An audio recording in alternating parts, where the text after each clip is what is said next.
Good morning, ladies and gentlemen, distinguished speakers, representative from Canada Mission to ASEAN, my boss, Dr. Shafiah Muhibat, speaker, Dr. Juita Mohamad, Mr.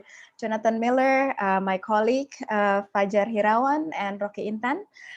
Thank you for your willingness to attend very early morning in Jakarta and very late in Canada, in Ottawa, where Jonathan is right now, to talk today on webinar on COVID and efforts of economic recovery, insight from ASEAN and Canada. I wear red because in Canada, today is still Valentine's Day. So happy Valentine's Day. Jonathan, thank you for your willingness to be here. Although you were saying earlier that, yeah, you were seeing like, not as a good husband. Really sorry for that. And happy Chinese New Year for all of you that celebrate Chinese New Year. I hope this year we all will be given a healthy, happy, and prosperous year. And as it is fitting, we will discuss about how ASEAN as a region will improve its economic condition. And today, before we continue onward with our discussion, I would like to call my head of International Relation Department of the Center for Strategic and International Studies, CSIS Indonesia, Dr. Shafiah Muhibat, to deliver an opening remarks. The screen is yours, Mbak Fifi. Thank you so much. A very good morning to everyone in Southeast Asia, and good evening to those of you joining us from Canada. It's my pleasure to welcome everyone to today's webinar, which we co-host, co-organize with the Canada Mission to ASEAN. So again, I would like to say hello to Her Excellency Ambassador Diedrah, all of our speakers for today, Dr. Fajar Hirawan, Dr. Juita Mohamad, Jonathan Miller, and my colleague Rocky Intan. So thank you again, everyone, for joining us on this, I think, a very interesting discussion that we will have today. ASEAN and Southeast Asia in general has always been one of the main focus of CSIS Indonesia's Department of International Relations. It's our most important research portfolio. So therefore, we try our best to organize all kinds of events and activities, be it webinars, conferences, research, working papers on issues related to developments in Southeast Asia and also ASEAN. With that, it's our pleasure to be able to organize this, I think, a webinar today with a very important topic. We've discussed a lot about COVID-19, and at the same time, we've discussed about, since the very beginning that the pandemic happened, we've been discussing about, how we can recover from the economic crisis that is a consequence of the pandemic. And interestingly, with the different stages, different developments of the pandemic itself, different strategies for economic recovery has also been put forth. Some have, we can see, have been, might work in some countries, some regions, including Southeast Asia in general, I think is still very much struggling in terms of coping with the economic consequences of the pandemic. So I think what we're going to discuss today is going to be very interesting. We're still very much in the midst of the pandemic. So I don't know to what extent we can actually strategize our economic recovery in terms of the 10 different ASEAN member countries that are experiencing the webinar. But I'll leave that to all our very prestigious speakers to discuss today. And I'm very much looking forward to hearing their views and insights with regards to the situation. And once again, I would like to to thank the Canada mission to ASEAN to co-organize this event with us. It's really a pleasure for us to be able to hold this webinar series with the Canada mission to ASEAN. With that, again, I hope you can enjoy the discussion this morning or this evening for you in Canada. And I'll hand back to you, Fitri. Thank you. Thank you, Dr. Shafiah Muhibat, or Mbak Fifra, I call my boss. It is, I agree with your opening remarks. And now I would like to call Ambassador Diedrah Kelly, Canada Ambassador to ASEAN, to deliver her opening remarks. It has been a pleasure to collaborate with Canada Mission to ASEAN for over a year now, and we have been focusing more previously on the women, peace, and security issue. And today I'm very happy to that we have the discussion on economy and how we can move forward. And I'm looking forward on the collaboration between ASEAN and Canada. The screen is your ambassador. Great. Thank you very much for that very warm welcome, Fitri. I couldn't agree more. It has been a very excellent collaboration between CSIS Indonesia and the Mission of Canada to ASEAN. And this does present an interesting opportunity for us to expand our areas of discussion, particularly on a topic that is so important and pertinent to all at this particular junction. I'd also like to give a special shout out to Dr. Jonathan Miller, who is joining us late this evening from Canada. And thank you for joining us on Valentine's Day. And I'm sorry that I didn't wear red as promised. Truth is, I discovered in my closet I don't have anything red, so I couldn't join you in the Valentine's theme. But back to the subject at hand, we have seen in ASEAN, as in other parts of the world, that COVID has had a major impact on the economy. It's had an impact of the economy in Canada as well. To date, the pandemic has killed more than 21,000 Canadians since the first cases emerged in March 2020, and over 800,000 infectious cases have been reported. COVID-19 restrictions have brought about severe contractions in most sectors of the economy. Service-based industries are the hardest hit. For example, the accommodation and food services sector in the second quarter of 2020 was at 55% of its pre-pandemic levels. And this has led to historic declines in the labor market activity. The economy overall contracted 11.5% in the second quarter, causing unprecedented declines in household spending, business investment, and international trade. With families facing job and income uncertainty, household spending fell by record levels of 13% during the second quarter of 2020. Employment earnings fell by 9%, so almost a tenth of household income was lost, and government transfers and income support remain the main disposable income for some Canadians.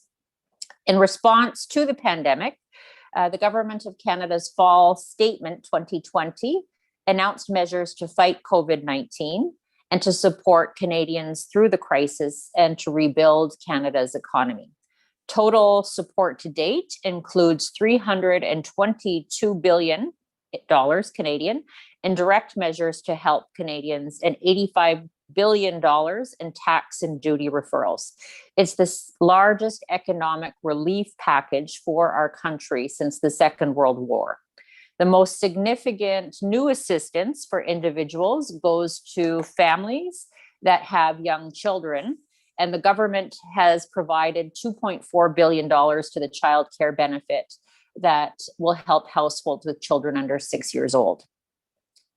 In terms of vaccine, Canada has invested over $1 billion in vaccine agreements and secured domestic supply of up to 429 million doses of promising COVID-19 vaccine candidates, and has provided 4.28 billion to help provinces and territories to contain the spread of the virus in their communities. So for those of you that aren't familiar with the Canadian model, it's a federal model. So the federal government is responsible for some areas, and the provincial governments and municipal governments are responsible for others. In Canada, provinces have the main responsibility for health, but the federal government has provided assistance. Alongside the essential health measures, my government introduced robust economic programs to help people, businesses, and organizations of all sizes survive the pandemic. Together, these supports provide a comprehensive economic safety net currently. Some of the programs, I'll just list a few of them, include the Canada Recovery Benefit, the Canada Recovery Caregiving Benefit, the Canada Recovery Sickness Benefit, and the Canada Emergency Response Benefit to Canadians. There have also been measures to support SMEs, including some programs such as the Canada Emergency Wage Subsidy, the Canada Emergency Business Account, and the Canada Emergency Rent Subsidy and Lockdown Program. Financial support is provided to the following sectors: agriculture and agri-food, aquaculture and fisheries, energy and infrastructure, which are the backbone of Canadian supply chains, to help increase credit availability, to protect the health and safety of workers, and to maintain the stability and safety of our supply chains. In addition to broad-based cash injections for struggling businesses, the government provides support and bailout packages for hard-hit airline industries, which have seen revenues plunge due to travel restrictions. And this is a phenomenon that we're seeing worldwide. The fund has been made available to support culture, heritage, and sport, specifically targeting vulnerable organizations, for organizations that provide support to vulnerable individuals. You may have heard that Canada has provided over $440 million through COVAX Advanced Market Commitment and COVAX Facility to purchase vaccine for low and middle income countries, while also securing 15 million doses for Canadians. This would allow Canada to provide doses to underdeveloped nations. We were criticized for being the only G7 nation planning to take its doses in the first round. But as mentioned, that has been because of the fact that many of the investments we made were for potential. And so Canada does not actually have its hands on the 300 million vaccines. And so making sure that we have enough to secure vaccines for our frontline workers and vulnerable populations. And with Jamaica and the United Nations, Canada is also convening the financing development in the era of COVID-19 and beyond process to discuss concrete financing solutions to the COVID-19 pandemic. To date, since February 2020, Canada has announced almost $1.6 billion in commitments to support the global response to COVID-19, including funding to address short-term humanitarian and development needs that have been caused by the pandemic. Canada has ensured its development partners, including in the ASEAN region, have adapted existing programming to respond to the pandemic. For example, in ASEAN, the Canada OECD project for ASEAN small and medium enterprises, known as the COPAS project, supported close engagement between OECD and ASEAN, a coordinating committee on micro, small, and medium enterprises, leading to the report tracking member states' efforts to help MSMEs navigate the crisis, to boost their resilience, and to identify ways for forward recovery. As I mentioned, Canada works closely with G7 and G20 partners to develop and endorse the G20 action plan supporting the global economy through COVID-19, and updates to promote international cooperation and to help secure a global recovery that addresses the disproportionate impact of the crisis on women, young people, and the most vulnerable segments of the population. We've also provided $40 million in debt payment relief through the Debt Service Suspension Initiative. And we have extended a new $1 billion loan to the International Monetary Fund's Poverty Reduction and Growth Trust, which funds interest-free loans to low-income countries. The pandemic has forced us to rethink the way we live our lives, how we work, how we do business, and how we deliver international assistance and humanitarian aid. E-commerce, if we look at trade, e-commerce as an example took on a new importance during the pandemic as shoppers stayed home to fight the spread of the virus. The growing digital economy has underscored the importance of and need for seamless trade of goods and services across borders, as well as the good functioning of global supply chains. Our economies are intertwined in many ways. It remains crucial, therefore, that we work together and embrace an open economic system to help weather the crisis. Inward-looking and protectionist stances will only make matters worse. Canada and ASEAN member states launched exploratory discussions for a possible ASEAN-Canada free trade agreement in 2017, which concluded in September 2019. And we are now working together to finalize in advance of ministers meeting in September with the aim of launching those negotiations. Although we still have work to do, I'm pleased that Brunei has made the launch of negotiations of the ASEAN-Canada FTA among its priorities for economic recovery during its chairmanship year. Ladies and gentlemen, available data is not expected to reflect the full economic impacts of COVID-19 for some time. But what is clear is that disadvantaged and marginalized populations have suffered most during the pandemic.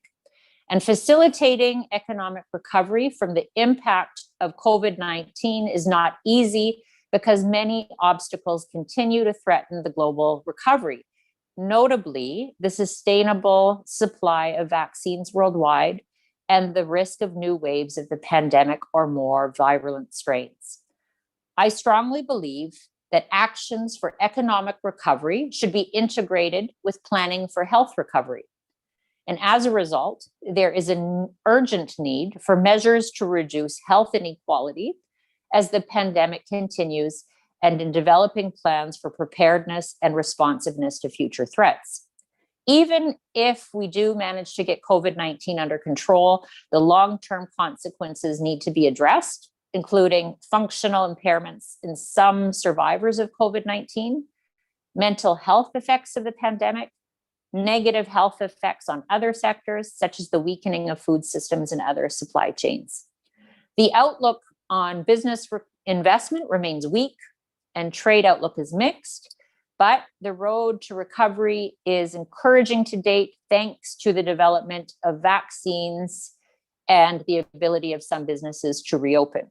However, this recovery effort will still involve major adaptations for governments, businesses, households, and individuals to foster an equitable and resilient recovery. Going forward, my government intends to invest in a growth plan of 3 to 4% of GDP, which is about 70 billion over 3 years to ensure that Canada can build back better. And we are also committed to continuing to diversify and explore ways of working with ASEAN to help in its recovery effort. So thank you, and let's find a way that we can build stronger, more inclusive, more innovative, and more resilient economies. I look forward to hearing to the panelists on some of their ideas on how we can do so. Thank you, Fitri. Thank you, Ambassador Kelly. It's always a pleasure and always insight whenever I heard you speak. I was amazed with the detail of your remarks, and understandably, I agree with you that we need to do our best to help with the vulnerable population, and then help for facilitating economic recovery. And I couldn't agree more that action for economic recovery has to be combined with health recovery. And I think I'm welcoming that Canada and ASEAN can work together. Thank you so much, Ambassador. And thank you so much, Canada Mission to ASEAN to facilitate this discussion that we held, that CSIS Indonesia regularly held on the topic of Canada and ASEAN. And today's theme on COVID-19 and effort for economic recovery will bring insight from ASEAN and Canada. And I think background has been given very richly. And I would like to now call upon our expert, our first expert from ASEAN, Dr. Juita Mohamad. That is, she's a fellow, Economic Trade and Regional Integration Division from the Institute of Strategic and International Studies, ISIS Malaysia. I'm very happy to welcome Dr. Juita Mohamad. How are you, Dr. Juita? I'm doing great, thank you. Thank you. And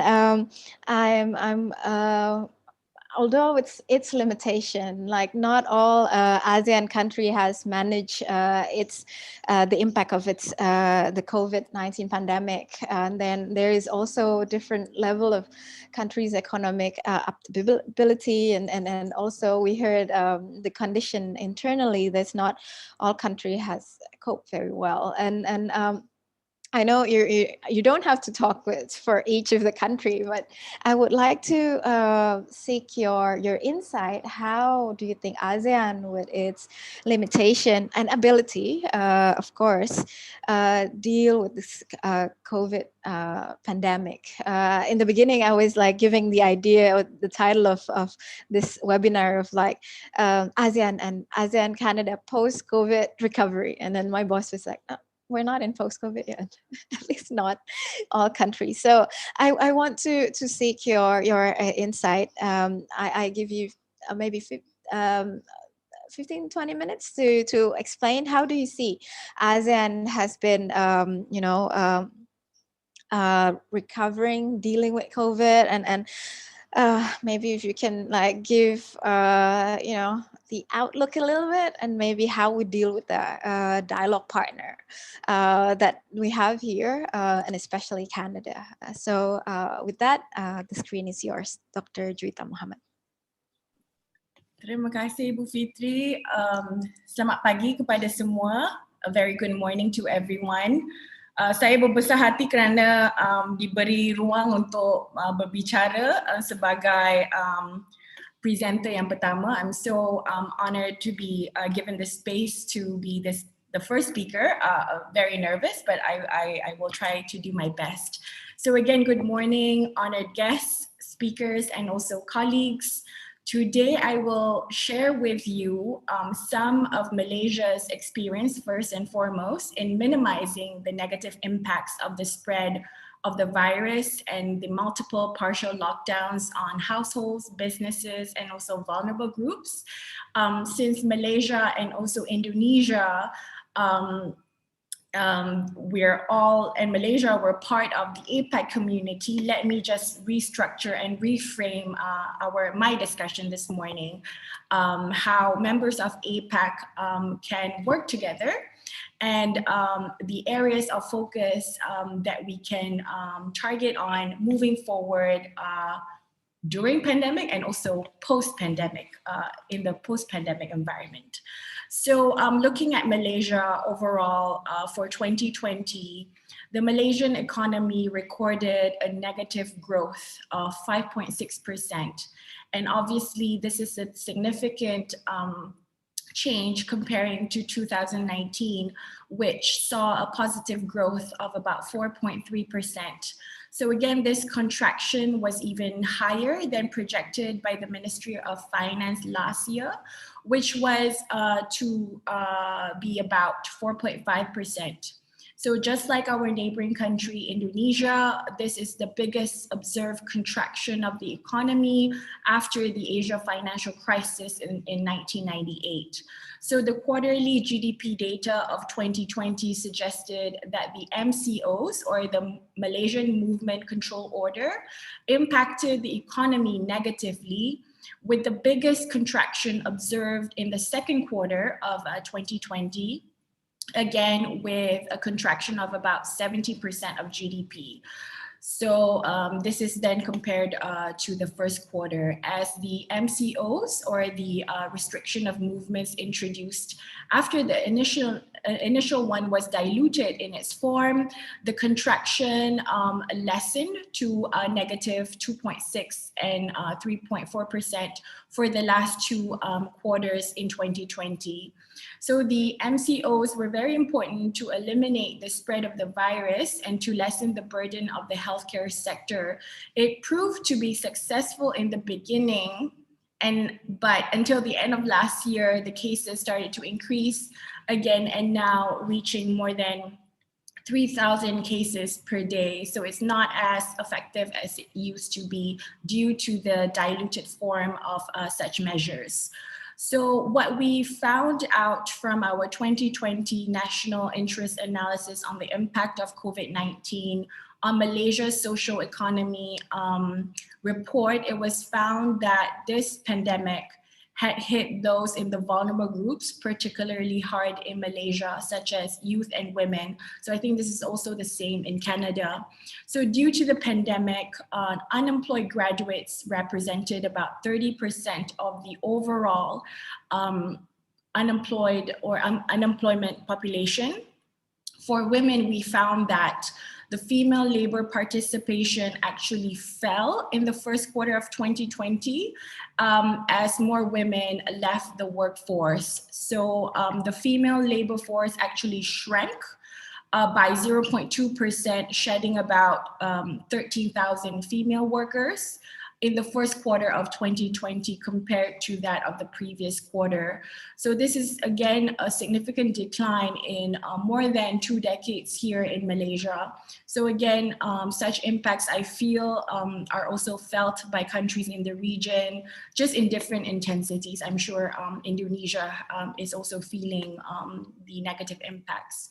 So again, coming back to Malaysia, how then did the Malaysian government attempted to assist households, businesses, and also the economy as a whole during during and post-pandemic? So what kind of assistance were given, and what were the amounts allocated to combat the spread of the virus and propel back the economy to pre-COVID-19 times? So in a nutshell, 5 different stimulus packages were introduced last year, and they were put in place to combat the spread of the virus, as well as to stimulate the economy while cushioning the blow for vulnerable households, MSMEs, and also the labor force as a whole.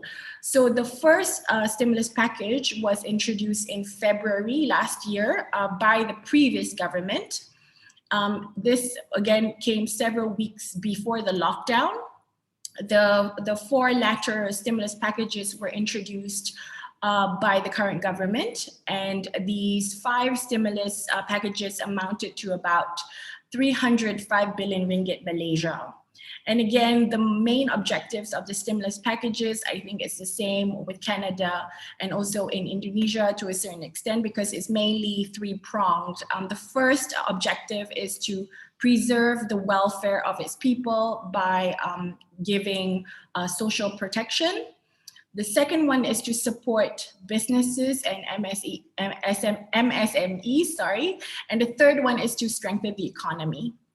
So to preserve the welfare of its people, measures such as one-off cash transfers to vulnerable households and groups, increase in allowances for frontliners, moratoriums on personal and business loan payments, and the withdrawal of pension funds were introduced last year.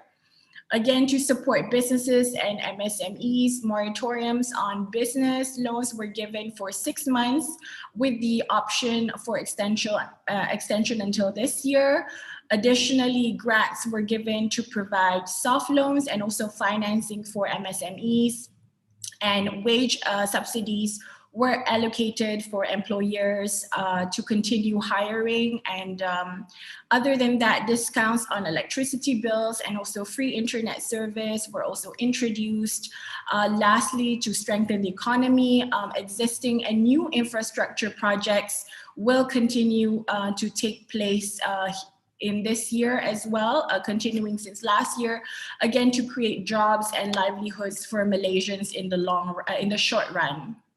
So to combat the spread of the virus and to minimize its impact on households, businesses, and the economy as a whole, the proposed 2021 budget allocated a record high of 321.7 billion ringgit. And again, this is the biggest allocation in Malaysia's history. Again, 74% of the proposed budget will be allocated for the operating expenditure and about 21% to development expenditure, while the remaining 5% will be allocated for the special 2020-2021 COVID-19 fund. So compared to the budget of 2020, which initially allocated about 297 billion ringgit in government spending, the new proposed budget increases 2020 spending by about 16.7 billion ringgit. So again, for this year, the COVID-19 fund allocation is recorded to be at 17 billion ringgit, which is again significantly lower than last year's allocation of 38 billion ringgit. There was also a plan to raise the ceiling of the COVID-19 fund by about 20 billion ringgit. The allocations given for this year are not new programs. Are not for new programs. They're just merely an extension of the different programs highlighted by the previous stimulus introduced last year, namely the Prihatin package and also the Penjana package, and also the additional supporting allocations.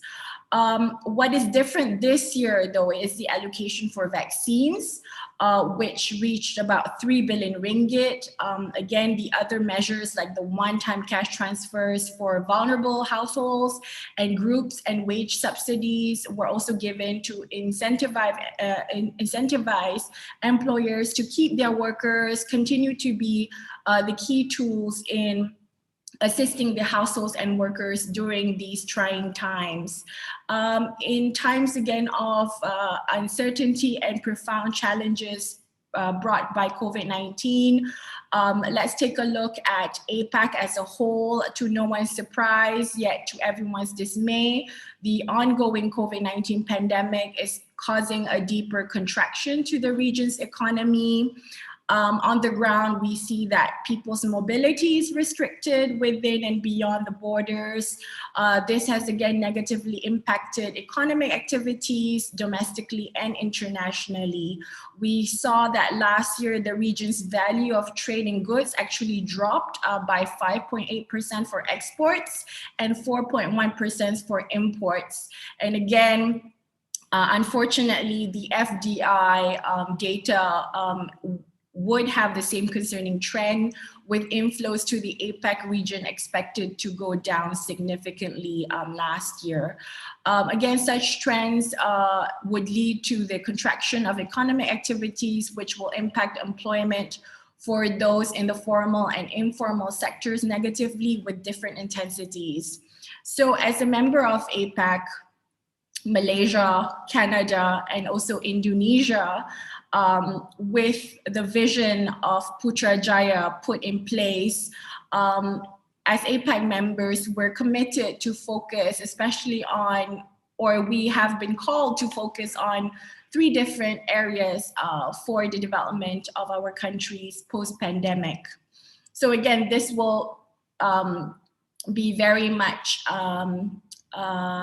it will be very important if these efforts were to be championed by all of the countries, then it is just very much logical for ASEAN and Canada Trade Pact to be signed and ratified in the coming future. So again, APEC countries are called to focus on efforts of cooperation in 3 different post-pandemic areas.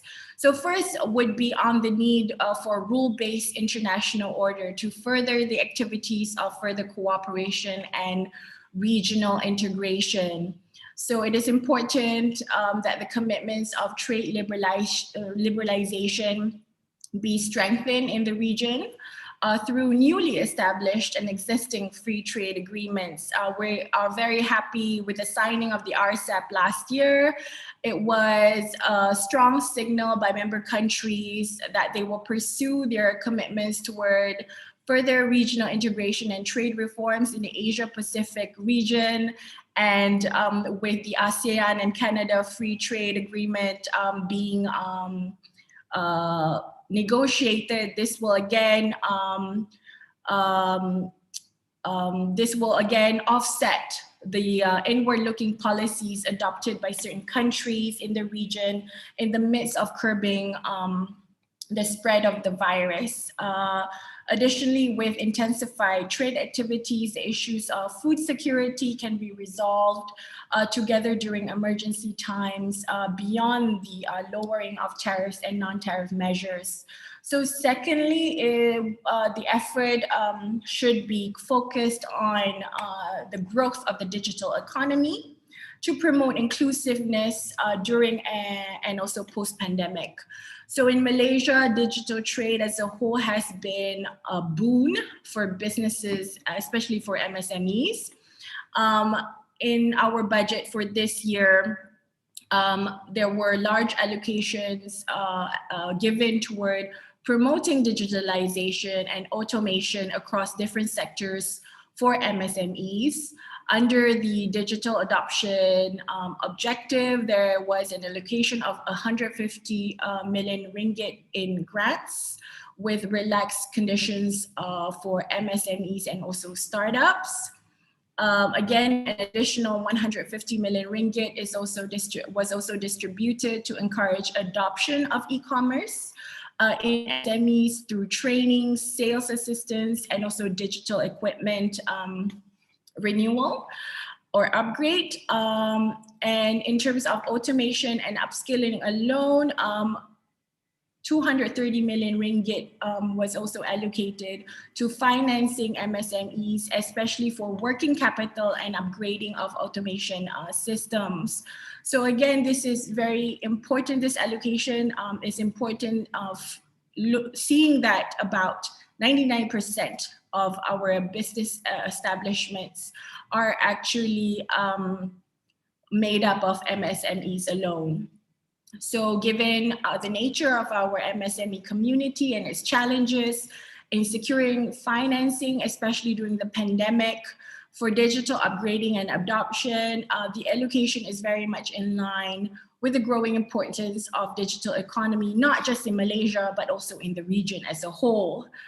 So past experience during the early stages of the movement control in March suggested that digital trade has been essential in creating employment and maintaining livelihoods of smallholders. And this gave them the support that they needed to give them the opportunities to participate by equipping them with the proper knowledge and infrastructure and tools in the immediate term is very, very vital, is vital. So lastly, during these challenging times, countries also again need to prioritize our youth and women communities throughout the region, and this cannot be overemphasized, and this cannot be emphasized enough. So as I mentioned to you, the female labor workforce shrank, unemployed graduates reached an all-time high, the population reached an all-time high. And again, for these challenges to be overcome, the government indirectly has pledged to allocate funding to localizing the SDGs at the community level through the all-party parliamentarian group Malaysia on SDGs, of which ISIS is also a partner institution of. So this project is also different from some other SDG related projects in that it includes an active role in engaging local stakeholders at the ground level. It includes mapping local issues, seeking project-based solutions based on the 17 SDG goals. So again, in its first year, so basically it's not a top-down approach, it's bottom-up approach, which actually empowers the community on the ground to face or to overcome the challenges which might have been brought about or exacerbated by the COVID-19 pandemic. So in its first year of execution, the allocation only amounted to 5 million ringgit. And again, this allocation is divided for different constituencies in Malaysia to tackle issues concerning unemployment, decent jobs, income inequality, access to education, and the environment, among others. So the youth and women here are indeed at the center of Malaysia's economic recovery plan. And again, it should be a priority for other countries in APAC, such as Indonesia and also Canada. The success of our transition to post-COVID-19 era rests on assuring that our people in the region, including the youth and the women, continue to have confidence in the future, in our economies, and in their role in its recovery.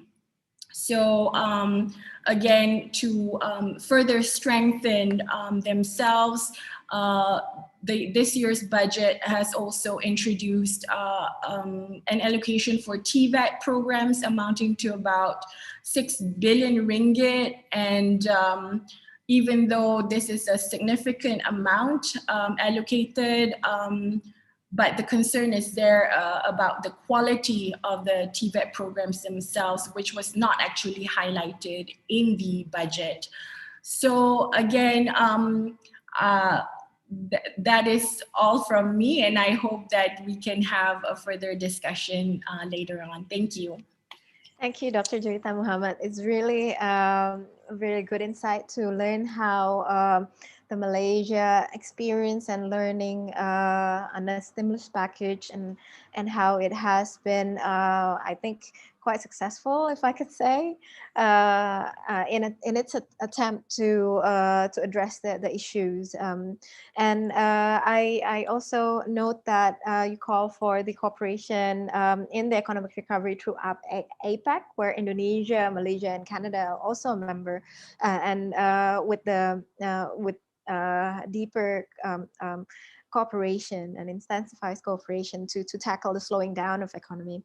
And I also noted the 3 areas that ASEAN needs to focus. The first is the rule-based strengthen the rule-based international order, that we continue to follow trade, cooperation, liberalization. The second is to support the growth of digital economy and inclusiveness. And the third is protecting the vulnerable population, conducting empowerment through bottom-up approach, so the communities can thrive. Thank you so much, Dr. Juita Mohamad. Now I would want to call my colleague, Dr. Fajar Hirawan, that is, although he's not feeling so well perhaps last week, is still willing to give a presentation today on how to accelerate economic recovery in ASEAN in the hopefully post-COVID-19 opportunities. Dr. Fajar, how are you today? Please unmute the mic so we can hear you. I'm good, Fitri. Thank you very much. Thank you. I can see that you already put up your slide, and it will be around 19 slide, if I'm not wrong. Hopefully we can get through the slide, and I allocate 15 to 20 minutes for your presentation. The screen is yours. Thank you. Okay, thank you, Fitri. Thank you for your kind introductions, Fitri. So Ambassador Kelly, Dr. Fifi, and distinguished speakers, Dr. Juita, Jonathan, and Rocky, and distinguished guests, and all CSS fellows. I hope you guys are doing well. Well, I'm already negative based on the last swab antigen COVID test, but I have to make sure probably, like in the next Monday, I have to take another PCR swab test. So fingers crossed for us. Okay, anyway, thank you for the opportunity to be involved in ASEAN at CSIS webinar series. With the essential theme, I believe that COVID-19 and efforts for economic recovery insight from ASEAN and Canada. For today's webinar, I would like to share my thought. I think it's quite general on how to accelerate economic recovery in ASEAN post-COVID-19, opportunities and challenges. So you may argue with me regarding the term post-COVID, because I think we are still in the midst of COVID. Well, so that's why I use quote and unquote, like a post-COVID. At least I have an optimism since the economic stimulus program and the vaccine program has started since the mid of 2020 and the beginning of 2021. So we all do hope that the pandemic will end soon. So for today's presentation, I will divide my presentation into 4 parts. I know that I only have 15 minutes, but I will do it quickly. I will start with the current development of what happened in the global economy during 2020 and some other important economic indicators. Then I will share some figures of ASEAN's trade and investment to identify what we should do next, together with the opportunities and the challenges. Finally, the way forward to list what we do expect in the following year. So now let's begin with the current development. I think all of us agreed that COVID-19 has impacted almost all stakeholders and sectors. I think Ambassador Kelly has mentioned that there is a disruptions due to the COVID-19. So businesses, households, governments, the financial sectors, and many more. It has multiple strikes in the circular flow of income. Due to pandemic, I think most of ASEAN strategic partners are also facing a deep contractions or even recession in 2020. China is doing good after a deep contraction in the first quarter of 2020, and they recover very quickly in the next quarters. Meanwhile, the US, South Korea, the EU, and some other ASEAN partners are facing recessions. Now I will show you what happened to China and the United States. So you can see that the data shows that the business confidence index, that is also represented by the manufacturing purchasing manager index or PMI index, has started to be positive or in the expansion mode since March 2020 in case of China and July 2020 in case of US, or after their government has started to ease the lockdown policy. So meanwhile, you can see that the consumer confidence indexes for both countries are still showing a dynamic pattern. So since both countries are strategic economic partner for ASEAN, I think we all agree that we are always hoping that there will be a positive trend in their economic indicators, especially post-COVID-19, so that the economic activity, especially trade, will start to grow positively. As you may already know that some release of National Statistics Office show that in 2020, most of the countries are facing negative economic growth. US, Singapore, South Korea, Indonesia, EU, or like some other countries are experiencing contractions during 2020. Some others, like China and Vietnam, are still enjoying their positive economic growth in the midst of the pandemic. So the good news is, like most of the international institutions like IMF, World Bank predict that in the following years, starting in 2021, the economic growth of the world, advanced economies, emerging markets, and developing economies will be positive, as long as the economic recovery and vaccination program runs smoothly. From the ASEAN perspective, the pandemic has brought immediate disruptions in economic activities across the region, as evident in the decline in tourism flows, disruption in air travels, weakening in consumer and business confidence, as several countries imposed lockdown or quarantine or restrictions, stay-at-home orders, temporary business closures, travel restrictions to contain the virus. So from the ASEAN manufacturing PMI index figure, as you can see in the slides, it shows that ASEAN manufacturing has started to show an expansion since December 2020, when the value is over 50, so it means that there will be an expansion. Most countries in ASEAN also show the same pattern, except Myanmar. I know that something happened in Myanmar right now, but you can see that Myanmar seems facing a contraction quite late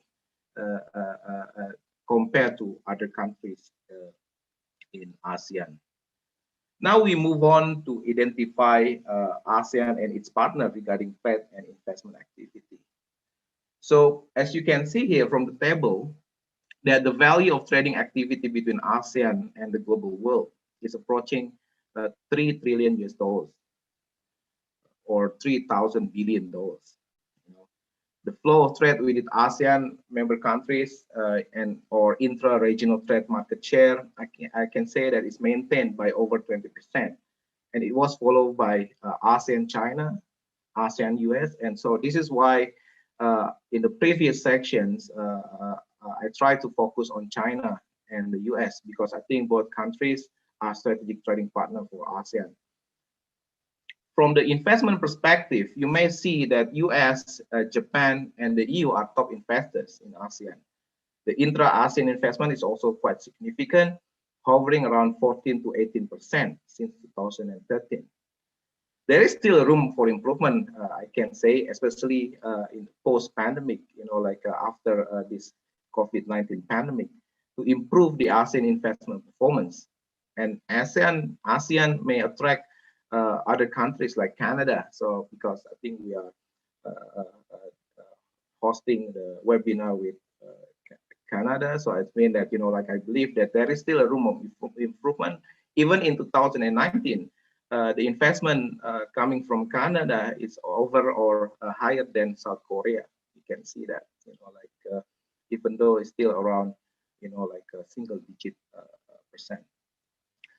So in the next slide here, if you may want to see, when we're trying to figure out which sectors that in the ASEAN, which sectors that ASEAN partners countries invest their money. So you can see that most of them are investing in the manufacturing sectors, because you can see that our market size is quite big, especially in Indonesia. And then at least, we are still have, quite competitive in terms of labor costs. So that's why, I think when the investors invest their money in the manufacturing sector, because they do hope that, they can be more competitive in producing something. And you can see that Canada itself, I think it's already have a, invest in some sectors like financial and insurance activities as the highest investment of Canada in ASEAN, constructions, and also the wholesale and retail trade. So I think this is the data that I got from the ASEAN statistics. So what are the opportunities and the challenges then? I think Dr. Juita also mentions that, ASEAN countries trying to promote MSME, the micro, small, medium enterprises. Even in Asia, we call it as ultra micro. There's another smaller than micro, is ultra micro. Next time, there will be like ultra micro, like a very small micro. Well, I know that most of the, the countries, especially in Asia, trying to promote them, to be involved in the global value chain, in the global supply chain. And I do believe that some of you now know that I think now the government of Indonesia trying to do a relaxation in, in the automotive industry, by giving like a 0% tax, for the certain cars. So basically, it's trying to, improve the supply side, especially the automotive industries and their MSMEs, and also hopefully, it could improve the purchasing power of the people in Indonesia. So for the opportunities, I can say that ASEAN, well, I think I mentioned about room for improvement. There is still a room for improvement. I think ASEAN, is still accelerating their economic capacity, including the COVID-19 economic recovery program, infrastructure development, especially related to connectivity and digital technology. But we, well, at least Indonesia have a lack of financial resources. So I think there is a room for, for cooperations in the future, especially post COVID-19. And the important things that I also want to share with you that, during pandemic, especially in Indonesia, and I think in some other countries in ASEAN, that there are certain sectors, information and communication sectors, that grow significantly. I think because due to limited movement of people under the lockdown policy, it can grow a double digit in the midst of a pandemic, like around 10%. Can you imagine, like in the midst of contractions of the economy, these sectors can grow significantly, even a double digit, at least it happens in Indonesia. So I think the future of economy will be innovation-based economy or less contact economy. So I borrow this term from the Minister of Research and Technology, Professor Bambang Brojonegoro, because I believe that the Indonesian government also want to promote this so-called the innovation-based economy and less contact economy. Regarding the investment, I can say that, the investment from ASEAN's strategic economic partners, I think could benefit ASEAN in promoting reindustrialization, because you may see that, most of the investments go to the manufacturing sectors, because ASEAN trying to, become a center of productions, the new center of productions, by promoting a manufacturing industry. But of course, we need to improve our connectivity, our infrastructures, and also to improve our innovation. I know that Canada is among top 20 best countries in terms of innovations based on the WIPO. I believe that we also could learn from Canada in this case in order to improve what's so-called the innovations in ASEAN, or especially in Indonesia. So what are the challenges then? So for me, the challenges are quite, well, there are some challenges that we have to face, especially during this pandemic or post COVID-19. Of course, Ambassador Kelly mentions about the inward looking, the nationalism, the protectionism. I believe it's one of the challenges that we have to face because, I know that most of ASEAN and its partners are severely hit by COVID-19 pandemic. And I think, they are trying to be inward looking, trying to fulfill their need, within the countries or within the regions. So I think it's quite relevant as well if you want to know what is the futures of the multilateralism, and I think, it's very important for discussion, Q&A session later on. The uncertainty when the highest positive case of COVID-19 in some countries in ASEAN, especially Indonesia, might slow down the economic recovery. We don't know yet.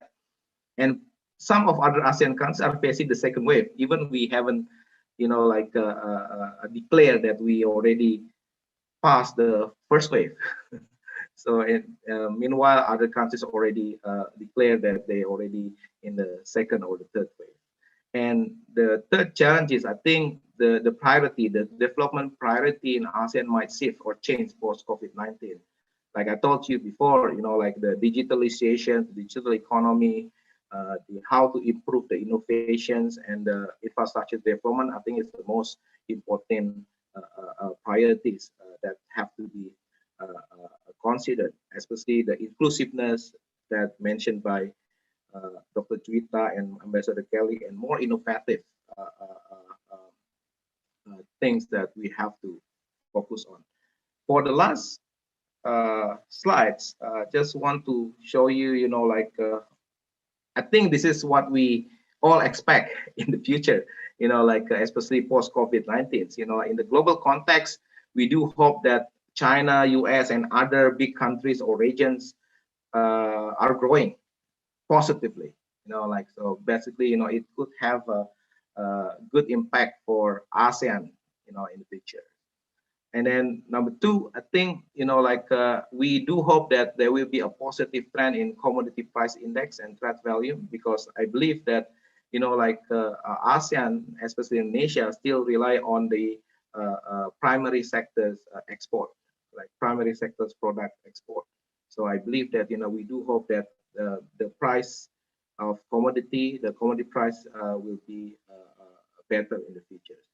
The decline of populism, of course, I think hopefully, there will be like a different characteristic of the US government after Trump, hopefully, it will be better. So fingers crossed for that. And the success of the COVID-19 mass vaccination, I think, is the most important things. And also the economic stimulus program that I think, all of us are dealing with it right now. And last but not least, in the global context, I believe that hopefully there will be no significant conflict in the future. For the regional and national context, I believe that since the characteristic of economy in ASEAN mostly rely on household consumption, I believe that hopefully the household consumption and investment and also export performance will be better in the future. The expansion of manufacturing industry and also the services sectors also could be, maintained very well in the futures. The good progress of COVID-19 vaccination, the good fiscal and monetary performance, especially dealing with the economic recovery post COVID-19, and also, I think most of you know that Indonesia now have an omnibus law in order to, create or trying to, promote a good business climate in Indonesia by having a rapid progress in structural and bureaucratic reform. So I will stop there, and I'm looking forward to the Q&A sessions afterwards. So thank you, Fitri, and thank you all for your attention. Thank you, Dr. Fajar Hirawan, Senior Researcher from the Department of Economics, Center for Strategic and International Studies, CSIS, Indonesia. Thank you for being with us, although you're just recovering. I'm very happy to see you again and a healthy condition, and hope we can see you in person very soon. I'm not going to repeat Dr. Fajar explanation, because he has been very thorough and very slow in delivering his point. I would move on to our third speaker, that over the ocean and being very patient in his Valentine's Day, Mr. Jonathan Miller, and he's with his credit, but his title, I don't think he ever sleep. He is a senior fellow with the Japan Institute of International Affairs. Jonathan is also a director and senior fellow of the Indo-Pacific program at the Ottawa-based Macdonald-Laurier Institute, senior fellow on East Asia for the Tokyo-based ASEAN Forum in Japan, and also co-founder and director of the Council on International Policy Canada. You're a very successful man, Mr. Jonathan, and I would like to seek your insight in terms of how Canada is conducting efforts on economic recovery, and how in the future perhaps Canada can collaborate with ASEAN to build a welfare for both entities, economies. I give you the screen and I give you 15 to 20 minutes. Thank you. Well, thank you very much for that kind introduction. A jack of many trades, a master of none. But I do appreciate that, and good morning to everyone there. First I want to thank CSIS Indonesia for the kind invitation, and also, of course, to the Canadian mission here in ASEAN and Ambassador Kelly for her insightful remarks, and of course to all of my esteemed panelists for engaging in such a timely and important discussion. I think not only is this important to have this discussion now in Indonesia, but I think it's also very important for the Canadian audience. So I do hope that others may have skirted their Valentine's Day duties and are tuning in. And if they're not tuning in live, maybe they'll tune in later through YouTube. So let me, I do want to be brief, and I do want to make this a discussion. So I'm going to focus on three sort of points for discussion. But I did want to, one of the nice things about kind of being able to go after a few of my panelists is being able to kind of chew on some of their thoughts. And Ambassador Kelly, I think, made a very important point. And I think, one of the things that I think about when engaging with ASEAN and Canada's relationship is about perceptions. And I think that this is, from a Canadian perspective, just the idea of doing this, frankly, is very, very important. And I know, as many of you are aware, that our mission is relatively new. It opened in 2016, and we may be small, but I think we are showing that we can be mighty. And I think starting to change some of those perceptions in the region, I think, is going to be the most important element. So I think that from the Canadian side, as far as how the pandemic has affected us, I think the ambassador did a really good job about explaining the economic context. Obviously, this has been an unprecedented challenge for Canada, as it has been for the ASEAN region as well.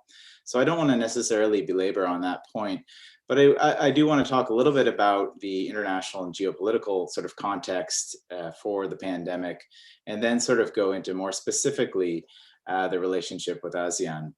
So, the emergence of COVID-19, I think, has heightened some of the pre-existing risks to Canada's critical supply chains, as it has to many countries in this region. So in many senses, I see this as more of a moment of clarity for Canada and for many other nations, rather than something new or shocking. I think it's shown some of the vulnerabilities that were pre-existing in many of our supply chains.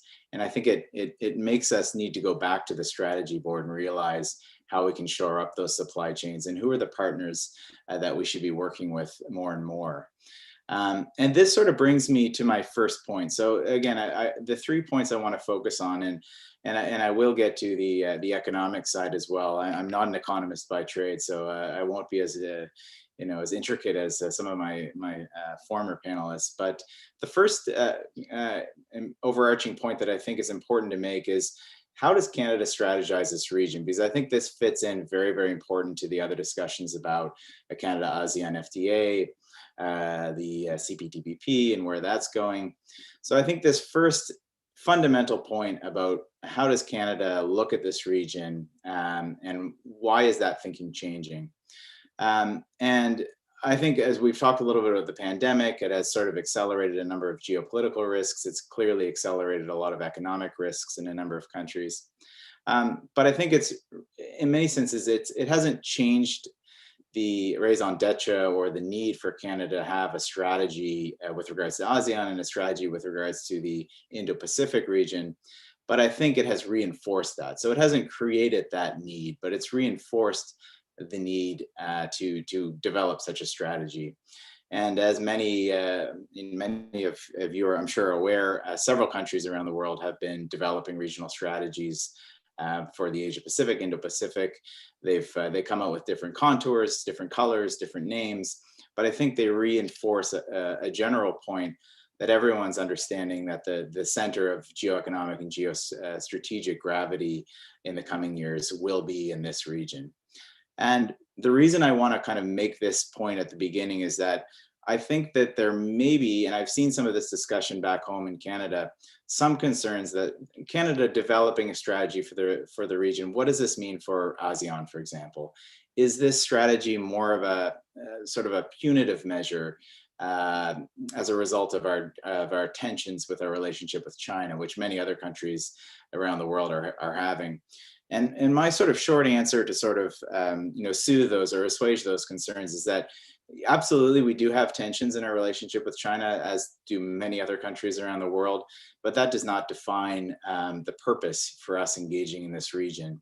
Canada is currently in the process of developing an Indo-Pacific strategy and a strategy for the region because it's in our interests to be more engaged in the region. It is not a function of recent tensions with China, but it's because of a gradual development of understanding that we need to be more invested in a comprehensive way with partnerships with countries in this region, including those in ASEAN. So I think that's a fundamental sort of point to kind of keep in mind.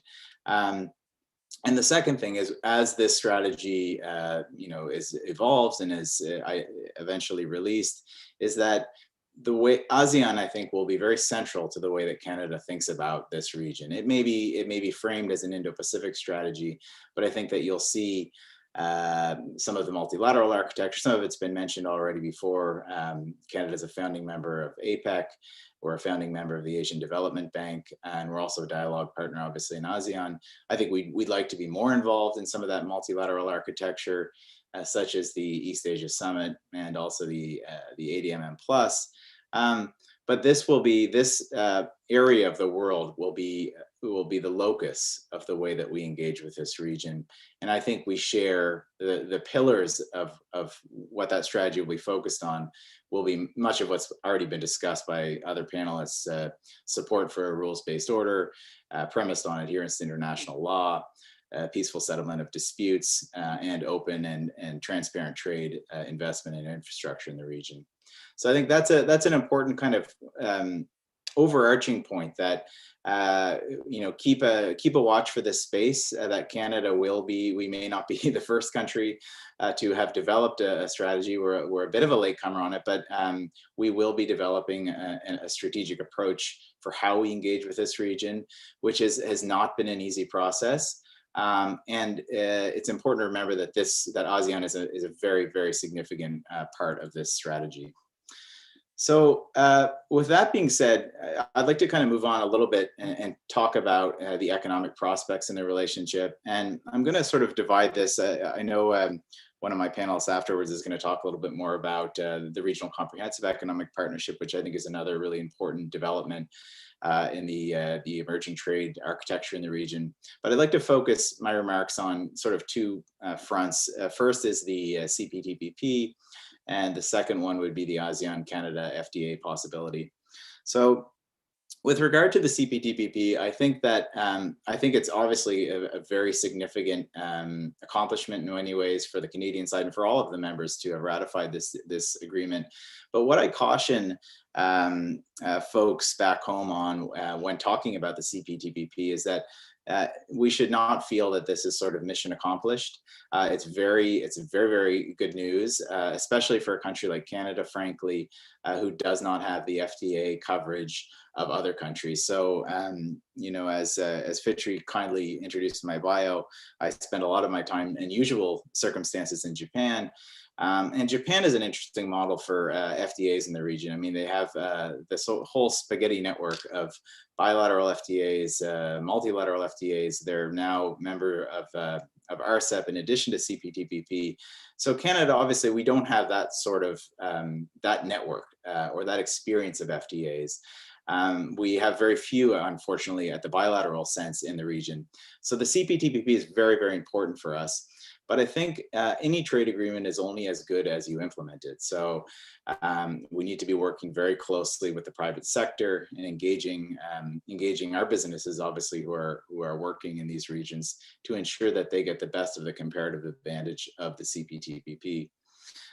The second factor, so the idea of really making the agreement work is going to be important. The second factor will be expansion. And I think that now we've seen already discussion. Obviously, the UK has formally indicated its desire to accede to the CPTPP. But I think that there was a kind of a consultation study done here in Canada on who would be positive partners to expand the CPTPP, and there were 3 members of that are non-TPP 11 members right now from ASEAN were considered in that grouping. So we have Indonesia, Philippines, and Thailand. And Thailand actually scored the highest of all potential new members, even ahead of the UK or South Korea. So it shows you that there is interest from a business and stakeholder perspective to expand the CPTPP and find different ways to expand that within ASEAN. So that's the CPTPP on one side. The second element that I'd like to talk a little bit about is the ASEAN-Canada FTA. And again, I feel there's a counter argument that might say that, well, we have the CPTPP already in place. If we can expand that to other members within ASEAN and the framework and the sort of the threshold with the rules and ambition that's already in the CPTPP, sort of what's the extra, the value added in an ASEAN FTA. And I think, I have a couple sort of counters to that point. I mean, I think, number one, you're not going to be covering everyone in the ASEAN agreement, but also FTAs, as many of you know now, are strategic engagement deals. And no longer can you just bifurcate economic and trade deals with security and strategic partnerships. This is a signal to the region of how we view it. So in that sense, I find a Canada-ASEAN FTA has a lot of significance and signals quite a different purpose than engaging with 3 or 4 or 5 of the ASEAN economies through a multilateral deal such as the CPTPP. So I think that's important. And in a more technical sense, there are also benefits to it as well. So if we could have a ASEAN-Canada FTA, I think that there would be more benefits potentially on tariffs, but also on rules of origin and other elements that we could get through additional coverage of an ASEAN FTA. So I see very few detriments to this. Obviously, it takes time, from a trade policy perspective, but I think that you'll see as this new strategy for the region, an Indo-Pacific strategy, comes out, I hope that this will be one of the key pillars, is increasing trade and investment with ASEAN, and an FTA being one of those priorities. So that's a bit of a discussion. Again, happy to kind of have any feedback and questions on the economic side later. My last sort of point will be a bit on the security nexus with all of this too. So as I said, I opened up talking a little bit about how Canada's developing a strategy. We talked a bit about why ASEAN's a very important part of that. And then now we've talked about some of the economic trade deals in the region. I also think as Canada goes forward, and this is really going to be crucial to our strategy, and I think crucial more broadly to the way that we engage in ASEAN and the way we engage with the member states, is that we have a holistic sort of engagement. Traditionally, I think this is something that we've faltered a bit in. I think that this is not unique necessarily to ASEAN, but I think it's kind of unique more broadly to the Asia Pacific region, is that we've had a very economic trade investment focus, which is fine. But I think, as many of you know, the geopolitical and geostrategic tripwires in the region have been accelerating at quite a pace. And it's just no longer tenable for us to be able to travel to some of these capitals, many of them in ASEAN, and not have the rigor or not have that sort of that balanced, comprehensive look at engagement. So I think that we're going to have to couple together, of course, the economic moves such as enhancing the CPTPP, the Canada-ASEAN FTA, with a deeper purpose on security issues. And this does not mean, I often hear a sort of a counter to this saying, well, what are the resources that Canada can bring to the region? They don't have the resources, for example, of the United States, or frankly, even Australia or Japan. And I think, it's not all about how many, port visits the Royal Canadian Navy makes, or, hard military sort of exercises, But I think that there's a number of different ways that we can contribute on security. And frankly, I mean, this is sort of I guess a self-plug, because this is something that, I've been engaged with some of my colleagues, but even some of the dialogues, frankly, Canada showing up to, I'm happy to hear that we hopefully will be re-engaging soon in some of the track 1.5 security dialogues that we've sort of been absent from in a few years. But even things such as the Shangri-La dialogue, the Asia Pacific Roundtable, these are really important, because I think often when people see Canadian scholars, think tank officials in the region, they see them as Team Canada. So they know that they're not necessarily working for global affairs, but they're in a sense raising the Canadian flag and hopefully improving perceptions that Canada is invested in, engaged in this region. So I think that that's a role that hopefully, if we can take any burden off Ambassador Kelly and her colleagues in Ottawa, that's something that I would be happy to do. So I'll leave it there, and I'm really excited to hear my the further panelists and also the discussion. Thank you so much, Mr. Jonathan Miller. It has been really interesting hearing you, and I think you opened the Pandora box that I'm like trying to avoid: the geopolitical, the U.S.-China competition, and how it impacts the region. Because I mean, we are trying to say that ASEAN is more than its geopolitical competition. We can be our ASEAN centrality, and then the question is, and maybe there's a question, is ASEAN, the 10 ASEAN country united? Can we have a centrality without unity? And so on and so forth. And then again, you actually dig deep in terms of what are the risks that we have aside of economic risk, health risk, geopolitical risk, and the cooperation and trade agreement that we have already, the CPTPP, on top of the APEC, and then Asia Development Bank that Canada has been part, and also Canada has been a very good dialogue partner for ASEAN. Not all countries have that privilege, because we are currently moratorium position for dialogue partner, and how the cooperation between ASEAN and Canada forward for the free trade agreement will take time, and so on. And also you mentioned what really tickles me, as well as the resource of Canada, the security nexus, what resource Canada brings to the table. I think, in my humble opinion, Canada can be seen as a peaceful force in the world. You're not belligerent, although you perhaps have to take tide of the global geopolitical competition, as we heard about Huawei and all. And then, but the second is you can actually offer it inside Canada of the diplomatic skill of being the neighbor of the hegemonic US, and then in countries in ASEAN, we're like, oh no, we have our neighbor is getting bigger now, and then it becomes like louder now, and what should we do? And we don't really have that diplomatic skills, and we're learning from each other, I think. Thank you so much, Mr. Jonathan Miller. Really happy to have you here.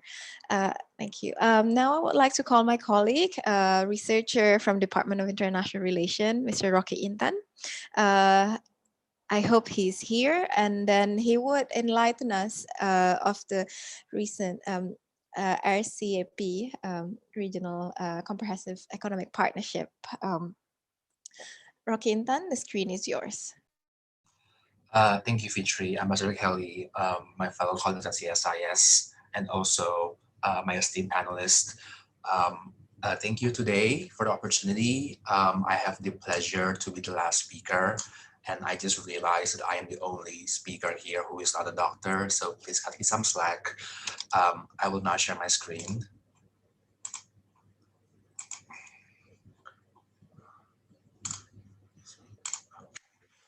So Fitri, our moderator, specifically asked me to discuss about RCEP and the strategic view from ASEAN, and that is what I'm going to do right now. There are three basically security or strategic considerations by ASEAN on RCEP.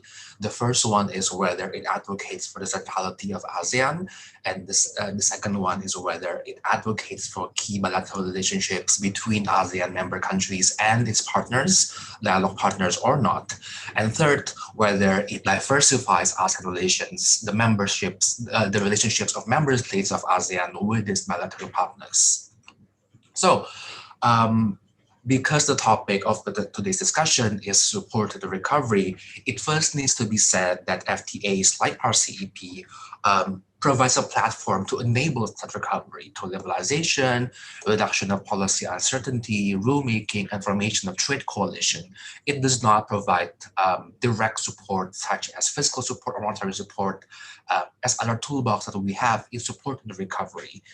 And on this regard, RCEP achieves the key achievements of first, harmonizing and simplifying rules of origin within the noodle ball effect in Asia.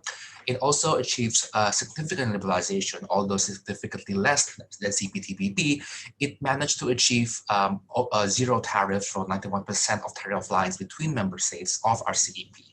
And thirdly, for future cooperation, RCEP also establishes a secretariat for member countries to further discuss communication cooperation between member states of RCEP.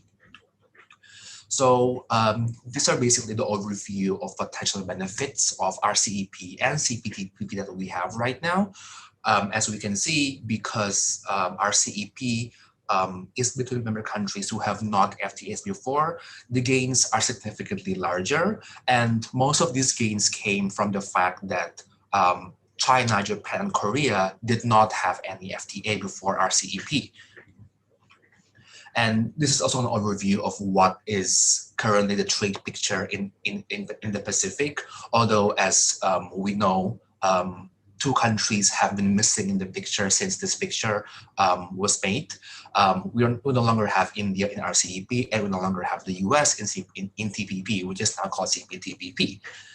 But on this sense, if we want to see how central ASEAN is to RCEP, we probably need to see the history of negotiations of RCEP. First, the first idea for an FTA in Asia Pacific was called the EFTA, East Asia Free Trade Area, in 2001. It was basically an ASEAN +3 idea for an FTA in Asia Pacific, and it was first strongly advocated by China after the outset of the Asian financial crisis in 1998. But there are several countries in the region who are not particularly comfortable with China being with only ASEAN +3 arrangement, because there were fears of domination by China because of its inherent weight. So Japan had an idea to advocate for the CPA, which is Comprehensive Economic Partnership in East Asia in 2006. This is basically ASEAN +6, ASEAN +3 plus Australia, New Zealand, and India. And in 2010, during the chairmanship of Indonesia in ASEAN, Indonesia picked up this idea of CPA, and it became the RCEP that we know today, or at least before India finally pulled out. So as you can see here, all member countries who are in RCEP have an FTA with ASEAN. And when Canada has an FTA with ASEAN, we could definitely see a potential possibility of Canada joining RCEP in this regard. In this sense, RCEP is the culmination of ASEAN-centric economic integration in East Asia. And back to this map without India, RCEP definitely advocates and pushes for ASEAN relationships with its key partners, and which I'll talk about in a second. India and ASEAN, with the absence of India within RCEP, it probably needs to be said that India and ASEAN should explore other avenues for cooperation, since these are key strategic bilateral relations of dialogue partners with ASEAN that ASEAN needs to push on. The third consideration is diversification. does RCEP actually push for diversification and makes ASEAN not significantly dominated by any major powers in the region? And in this regard, we need to talk about RCEP's achievement in its rule of origin. Basically, the less restrictive rules of origin in FTA, the more enhanced the value chains in the FTA, and the larger the trade gains in the FTA. And the key achievement of RCEP is harmonizing and simplifying the source of origin. But before we dwell into that, the reality on the ground is that within Asian regional value chains, China is often the final assembly of this value chains. OECD Trading Value Added database estimated that China is the final assembly for between 10% of trade between RCEP countries. And this figure might be higher for some sectors. It is almost 20% for electronic sector, for example. And now going to the specifics of the rules of origin chapters in RCEP. In RCEP, for example, we allow for diagonal accumulation according to paragraph 1, article 3.4. This basically says that every goods within RCEP could count as rules of origin and qualify for zero tariff and no quota for trade within RCEP. And some of these rules can be product specific, and these are specified later in Annex 3.A. And the regional value content also is a part of the ROO in RCEP. So for example, say we make a car in Kalawang, in West Java, in the outskirts of Jakarta. For RCEP, we need to apply for different rules of origin with between Japan, between Korea, between China. Now, with RCEP, we have a single rules of origin. So this producer in Kalawang, when they want to export cars to China, Japan, and Korea, Australia, and New Zealand, they only have one single rule of origin. And the single rules of origin in RCEP is surprisingly liberal because it allows for 60% of the materials in the good. So for example, if you want to make a car in Kalawang, you can make 60% of the goods, of the inputs coming from non-RCEP countries, and only 40% needs to come from RCEP countries for it to qualify for zero tariffs and no quota for goods trade in RCEP. This is surprisingly liberal, as we might know, and probably our colleagues in Canada can tell us. In North America, in USMCA, not YMCA, in USMCA, for example, in the automotive sector, 60% of the inputs for car exports need to come from USMCA countries. Compare this to only 40% in RCEP. So in this regard, RCEP definitely achieves a liberal rules of origin and significantly help regional value chains in Asia. However, the question is, because we know that in Asia Pacific at the moment, in Indo-Pacific at the moment, most of these regional value chains, they have an assembly, they have a final assembly in China.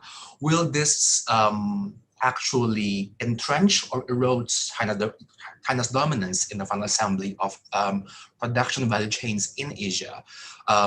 As we know, there have been stories of many factories moving from China to ASEAN countries in the region. Does RCEP actually help this? Because as we know, what actually moved these factories from China to ASEAN, for example, are news of the US-China trade war and the increase in their production costs within China, especially labor costs. Will this actually entrench China or actually erode its dominance? We don't know yet. But if the idea for RCEP and diversification is that now ASEAN has an equally close relationship economically with its partners in the region, there is still a question mark here whether RCEP actually helps ASEAN member states diversify from a single dominance of an assembly through China. And some concluding notes with that, as I say, to summarize, ASEAN indeed achieved tremendous success with RCEP, with concluding its negotiations, but questions do remain. Apart from achieving and advocating for key bilateral relationships by ASEAN, it also pushed for the centrality of ASEAN within the economic framework in the region. But in terms of diversification, we're still not sure yet at how RCEP actually advocates for this. And secondly, how should ASEAN collectively further engage India without RCEP? Because the elephant outside of the room is definitely India, not in RCEP. And as recently as we know, ASEAN has pushed for the ASEAN outlook for Indo-Pacific. And to be frankly honest, what good is the ASEAN outlook for Indo-Pacific if most of the economic relations of ASEAN countries are with the Pacific countries, not with those in the Indian Ocean? There are definitely avenues to further explore here. And third, how should ASEAN collectively engage countries in the other side of the Pacific Rim? As we know, only several ASEAN countries who are actually inside of CPTPP, not RCEP. And ASEAN definitely does not have anything against RCEP of CPTPP. There is no inherent choice, binary choice between RCEP or CPTPP here. But it does beg the question that only some member countries of ASEAN are closely in line with countries in the Pacific Rim within CPTPP. And having said that, even right now, in the current framework, the United States, the biggest country in the Pacific Rim, is not inside CPTPP. How should ASEAN actually engage this further? ASEAN probably has better luck in this regard right now with the election of Joe Biden. We probably have a better counterpart right now in the White House because of this. But because of so many uncertainty, these are questions that we still need to discuss. I conclude that. Thank you, and I look forward to the discussion. Thank you so much, Roque Intan, for your succinct presentation, as I requested so. I think you pose a question that I would like you to answer yourself. How should ASEAN collectively engage countries in the other side of the Pacific Rim, perhaps Canada? And before you think about that, and I will look at the Q&A section. So for the panelists the participant that currently attending the Zoom webinar, you can post your question in the Q&A section. And for those that are watching us on YouTube, you can post through the chat, and that would be relayed here in the Q&A section. So I would start with the first question on the announcement from Ronaldo Valentino. The question is whether the implementation of COVID-19 vaccination in ASEAN has any impact of the outlook of economic recovery.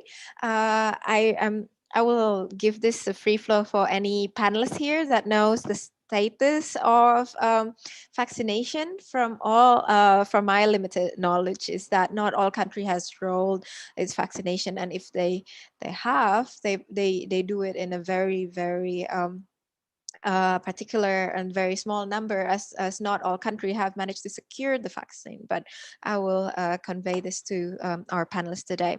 And the second question is, perhaps it would be suitable for Roque Intan. How does RCEP give assistance in the cooperation between ASEAN countries to overcome this pandemic within the economic regionalization? And for other panelists, there's the question from Mr. Wafa Karisma that is directed to each of panelists.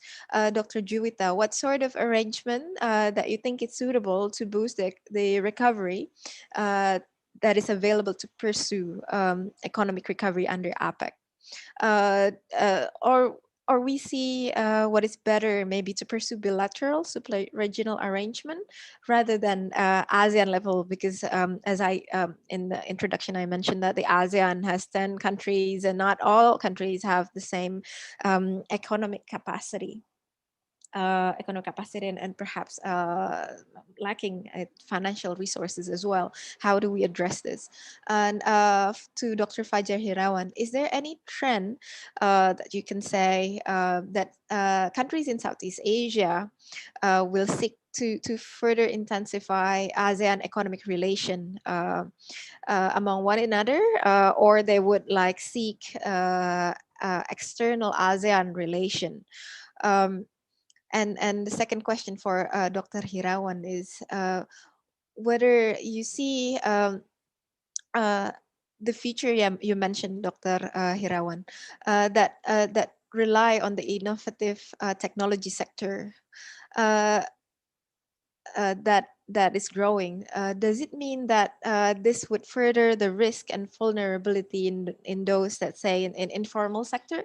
Because maybe the informal sector is the hardest sector to be digitalized, to say, street hawkers, for example. I think it's a quite difficult question, that one. And to Mr. Miller, there is a question from Karen Budianta.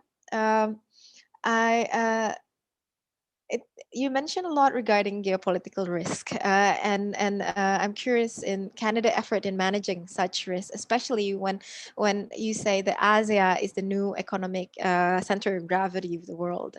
The question is whether Canada has normalized its relationship with China, and whether Canada is also open to engage with China in global economic recovery, and also for the revitalization in the region, if I can add. I guess I will give the first opportunity to answer to Dr. Juita Mohamad, and then we continue on with the sequence of the panelists. The screen is yours, Dr. Mohamad. Thank you, Ibu Fitri. For the first question by Mr. Valentino about the outlook of ASEAN's growth with the rollout of the vaccines, let me start with Malaysia first. So with the vaccination being set to be in 3 phases from March this year until next year in 3 different waves, obviously the economic outlook would be much better if compared to last year. But then there are issues and challenges to be addressed as well in terms of the vaccination and the effectiveness of the vaccines themselves. So for these 3 waves, we needed more frontliners to be on the ground, and because of the nature of Malaysia's geographic standing, urban versus rural outreach would be a bit difficult. So again, to achieve herd immunity, 80% of the population would need to be vaccinated. And again, the effectiveness and the efficiency of these vaccines being the rollout programs will be very, very important in ensuring the smoothness of the rollout programs again. So there are a certain problem when it comes to vaccination for the non-believers or the anti-vacciners. There is a group of these anti-vacciners, and with the halalness of the vaccines being also questioned by certain groups of the population, we might not see such a smooth acceptance of the vaccination programs. And again, even for countries like Japan, the wrong type of syringes would very much impede the process of the vaccination rollout programs. And hopefully Malaysia, we have enough resources to deploy on the ground to vaccinate first the vulnerable groups and then to the other groups. But again, a V-shaped recovery is, in my opinion, is highly unlikely. But again, it would be better than last year for Malaysia. And again, with ASEAN, again, because we have different levels of development and with the vaccine programs not being secured by different countries, I think the outlook will be mixed for these countries in ASEAN. Should I stop there first?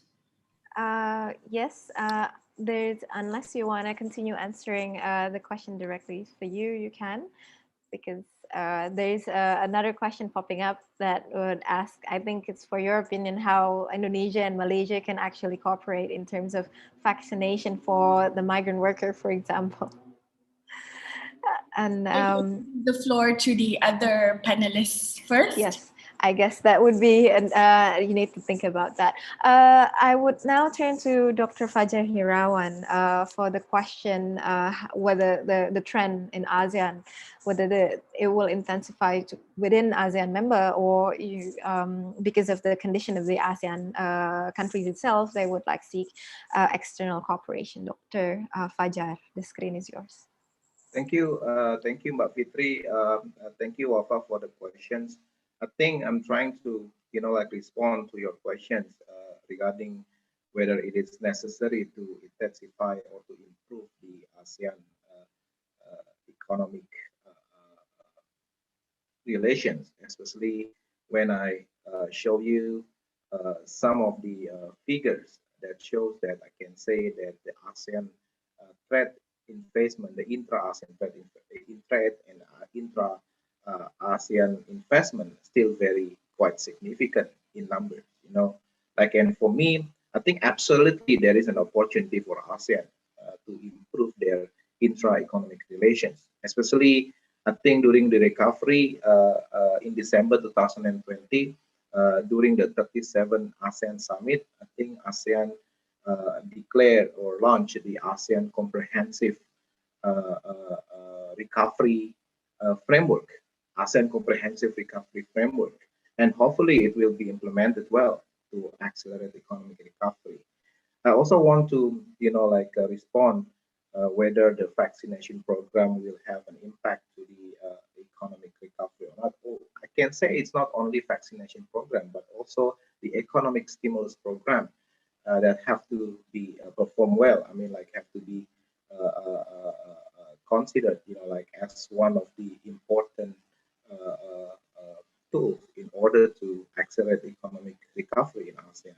And for the last questions, regarding the future of economy, we know that I believe that based on Indonesian statistic, that even though the contribution is only around 4%, but I can say that because of the lockdown policy, because of the SBB or PPKM, we call it SPPKM or whatever, it limits the mobilizations of people, and I believe that the technology should play a significant role in order to accommodate these kind of challenges or limitations. So I believe that of course we have to start from from the bottom, the bottom up approach, so that's why I believe that in any countries we are trying to focus on how to stabilize the purchasing power of the people, how to improve the micro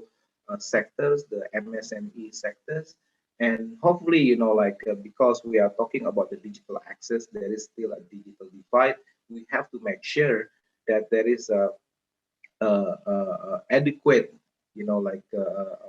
or sufficient access, especially, when we are talking about Indonesia, we are very broad, and we should make sure that, we have a adequate digital access from the west to the east, from the north to the south.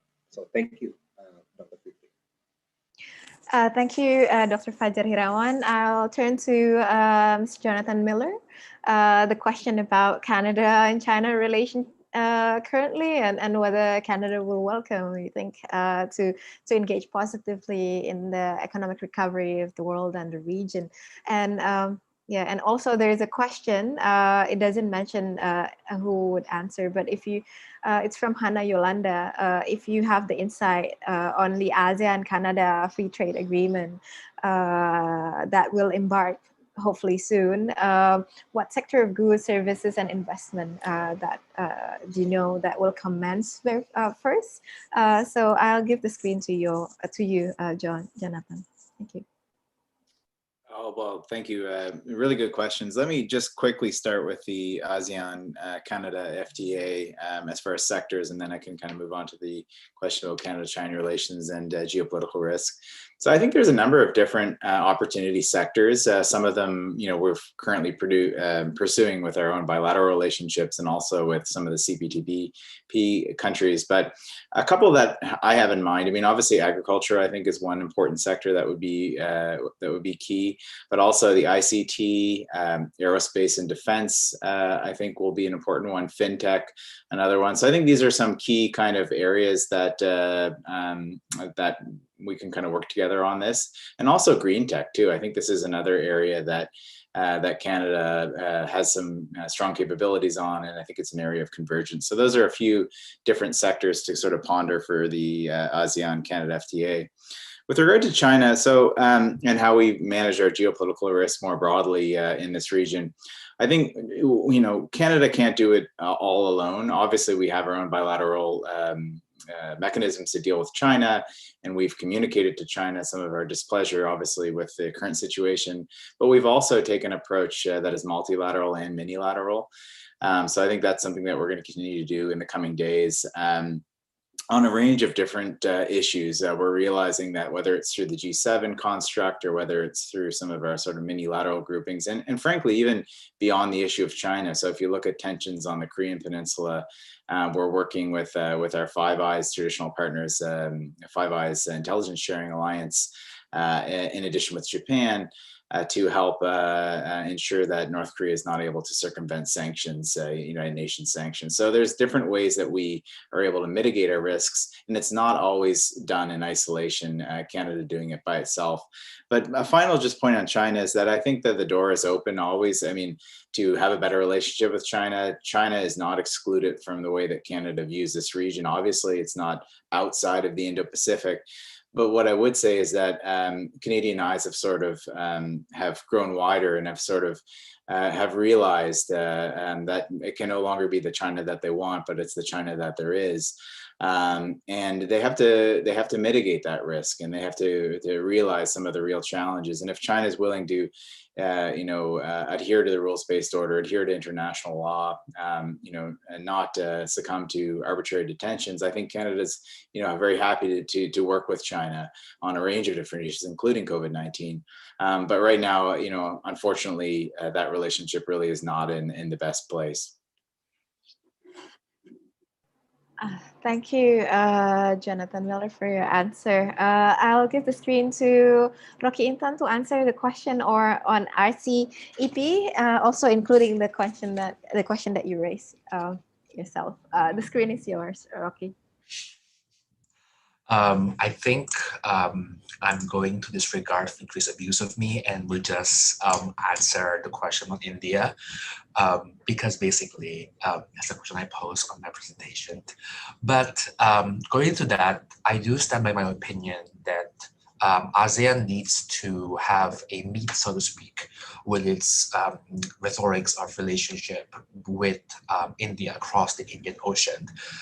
As I said, there isn't much about ASEAN outlook on Indo-Pacific if most of our relations economically are with countries in the Pacific. And honestly, they're mostly in Asia-Pacific and not in the Pacific Rim. Having said that, the prospect of India rejoining RCEP, so to speak, is very minimal, at least in the next 5 years, because the reasons for India not joining RCEP were domestic and are still domestic. there isn't much that ASEAN or any other ASEAN dialogue partner can do in that regard to change that. And to be frankly honest, India has always been a challenging partner when it comes to negotiation with FTA, as anybody who has been involved with them would know. The fact that India actually was in RCEP was an interesting thing in itself. Yet, however, I'm not overly pessimistic that there isn't much avenue for economic cooperation between ASEAN and India. Currently, ASEAN and India have an FTA, even though it basically is a bare bones FTA that covers only goods. This is definitely something that we can expand upon. As we all know, ASEAN used to only have an ASEAN-Japan FTA, and it's now changed into ASEAN-Japan Comprehensive Economic Partnership, which includes more services, for example, more provisions for investment. For India, this is definitely something feasible. More liberalization for investment and for services is definitely something that India is looking forward upon. And expansion of the Indian and in the ASEAN FTA on rules of origin is something that we should talk about as well. Thank you for your answer, Rocky. And because we only have 7 minutes, I would ask for your patience, for the panelist patience too. Would you allow me to go one more round to ask all the panelists of the question that is posed, if they want to answer them, and also provide their closing remarks before we end this webinar. I really enjoy this. I should have allotted 2.5 hours, but some people in the side of the ocean perhaps need to sleep or continue Valentine's Day, or is it too late? I will go back to Dr. Juita Mohamad to answer the pertinent question on the vulnerable population, including the Indonesia, Malaysia migrant worker, or is there anything that we can do regarding the digitalization in Southeast Asian country to be more inclusive for the community, the vulnerable communities, especially in rural and underdeveloped areas. And for Mr. Fajar Hirawan, you can also perhaps answer your outlook on what's FTA between Canada and ASEAN will firstly embark on, as you already provide that table of trends. And for Mr. Miller, perhaps you can share your closing remark on how to answer Rocky Intan question, perhaps how should ASEAN collectively engage countries in the other side of the Pacific Rim? How do you see as Canada? ASEAN need to be more approachable to Canada, more than just doing the webinar, of course, in a strange hour, of course. And Rocky, perhaps you can also share your closing remarks, how we can, what do you think that Canada can engage better with ASEAN? Okay, I will give the screen to Dr. Juita Mohamad. The screen is yours. Thank you, Bu Fitri. I will go quickly. Thank you, Mr. Arizal, for the question on digitalization. ASEAN and also Rcep have identified the importance of MSMEs in promoting economic growth in this region, in developing a strong and resilient digital economy. ASEAN and also Rcep have put emphasis on inclusiveness and also governance on e-commerce or the digital economy, digital trade. Again, here, the future of trade, for example, needs to have a different narrative that provides a trickle-down effect to different groups, and digital trade especially should bring benefits to all, especially the MSMEs community. So I think we know that ASEAN and Rcep are aware of the situation, and I think there are many efforts that are being made. For example, in Rcep, there is a special provision on MSMEs. I think we're going towards the right direction to promote less inequality and going towards more inclusiveness in our free trade pacts. For Indonesia and Malaysia, yes, we have a very important relationship relating to foreign workers. And because of this, the government of Malaysia last week has announced that it will vaccinate or vaccination is available for foreign workers in Malaysia, illegal or legal. They can be asylum seekers or also refugees. So if they're above 18 years old, they will have access to vaccination just like other Malaysians. Malaysia, well, ISIS with RSIS, we just finished a project on Indonesia and Malaysia bilateral relations, and we found out that for Malaysia and Indonesia to move forward for further integration and further collaboration, I think we have to sit down and have a heart-to-heart talk when it comes to several issues, and the issues relating to foreign workers, Indonesian workers in Malaysia need to be addressed and need to be ironed out before further integration or further collaboration can be needed. I think it is high time for us to do that. Thank you. Thank you, Dr. Juita Mohamad, for your answer and also your closing remark. I will invite Dr. Fajar Hirawan to answer a question on what do you think the trend of the upcoming ASEAN-Canada Free Trade Agreement, and also your closing remark. Okay, thank you, Fitri. So I will respond the question from Asila. So how can the accelerations of digitalization in the Southeast Asian countries be inclusive, especially for communities in the rural and underdeveloped area? So for me, I think it's very simple, you know, like at least you have to make sure that the physical infrastructures and the soft infrastructures is well prepared and well established. You know, the physical infrastructures mean, you know, like you have to make sure that the digital access for everyone is there. And also, you know, like to give like a human, like a capacity building, you know, like for them, you know, like to know how to use the internet, for example, and how to, you know, like optimize the usage of the internet. So I believe that those two is very important.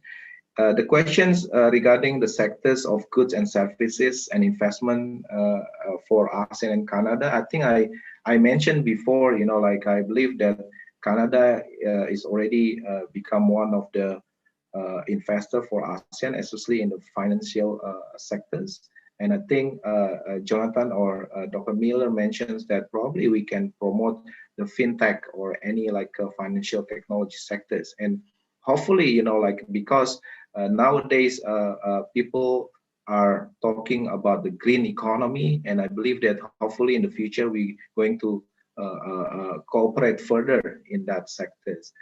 For the closing remarks, I just want to say that, you know, like we still have to work hard, you know, like we have to work together, you know, like in order to, you know, like manage or in order to improve or to accelerate the economic recovery. So it's not only ASEAN business, it's all the global world business. So we have to work together hand in hand, and hopefully the vaccine program and any economic stimulus program could work well in the future. So I think I will stop there. Thank you, Dr. Fitri. Thank you, Dr. Fajar Hirawan. Next, I will give the opportunity for Mr. Jonathan Miller to say your closing remarks and also how you think ASEAN can approach Canada better in the future. Well, thanks. You know, it's a great point that I think Mr. Intan made, and you know, it's a great way to sort of wrap up my thoughts, because I think it kind of goes back to the first point I made on perceptions. And I think as any sort of, and maybe I'll flip this around to the Canadian side, how Canada should look at ASEAN, but I think it could work both ways. I think as any sort of, you know, policymaker or policy developer, when they're thinking about engaging with a region, they ask one simple question. They ask, you know, why is it in our interests to engage with this partner?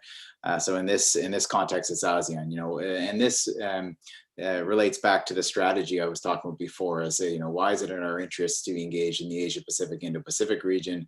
Why is it in our interest to engage with ASEAN? But I think, unfortunately, this sort of misses the point. So obviously, you have to do things that are in your interest, but the empathy side of it is just as important to understanding. So one question that I think Canada has struggled to ask, they've asked the why is it in our interest question several times, but also why is it in the interest of the region to have more Canada? And I think there's a number of really good answers to that. I think there are positive answers to that question, but I think we really need to fundamentally ask that question as well as understand what's in our interests. So I think that leads me just concluding to the how. So I think that the way that we engage is very important for the region to understand these interests. So I think that traditionally we've talked about some of the multilateral architecture. Canada has been engaged in some ways more than others who are outside of the traditional ASEAN or Indo-Pacific framework. I mean, as we've referenced some of the four already, APEC, ADB, et cetera, ASEAN Regional Forum Dialogue Partner. But I think that too often our focus has been so much on those multilateral vehicles as a window to the region rather than a window to ASEAN itself. So I think complementing the multilateral architecture with much, much deeper engagement with ASEAN as an institution, number one, but also with the bilateral member states, I think is really crucial that we put that together as a package.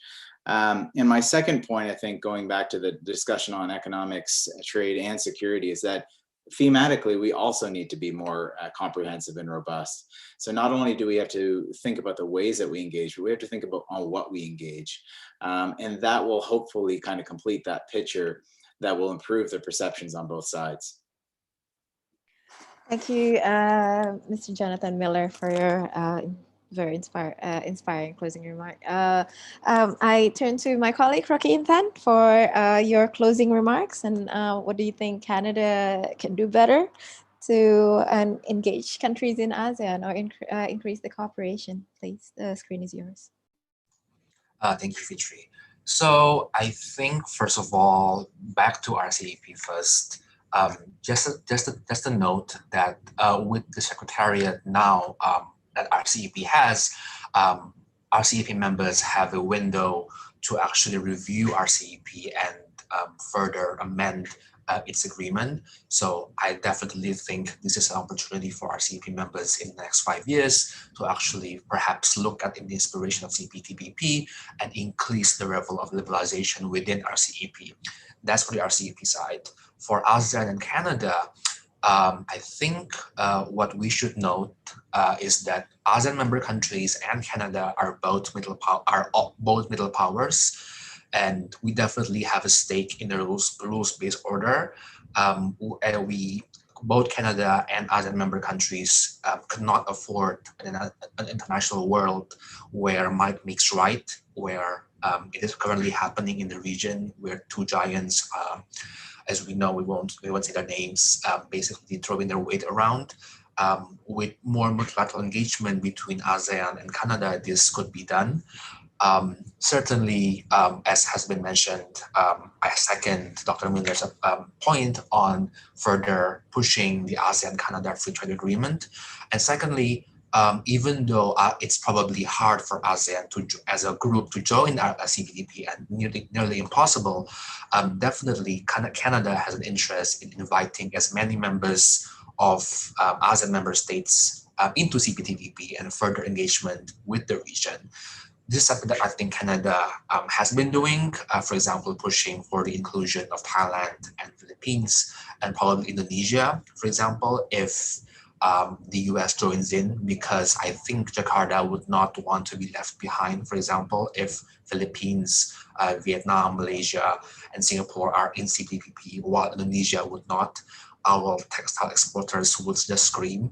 So definitely there is something scope to further expand the cooperation here. Thank you. Thank you, Intan. I hope there is nobody screaming after. Thank you, esteemed panelists. You have been very insightful. Thank you, Ambassador Diedrah Kelly, for your support. Dr. Shafiah Muhibat for giving an opening remark, and also distinguished participant for watching this webinar through Zoom platform or YouTube. CSIS Indonesia would like to thank Canada Mission to ASEAN in collaborating and making this webinar a reality. And stay tuned at CSIS social media, YouTube, Facebook, and Instagram. And in the coming weeks, we will conduct the next CSIS at ASEAN webinar that will discuss the presence and challenge of women in the cyberspace, especially providing the vulnerable population the safe go in the digital world. We hope to see you again in the near future. Again, happy Valentine's, happy Lunar New Year. Stay healthy, safe, and let's work together to realize the ASEAN team this year. We care, we prepare, we prosper. Thank you so much.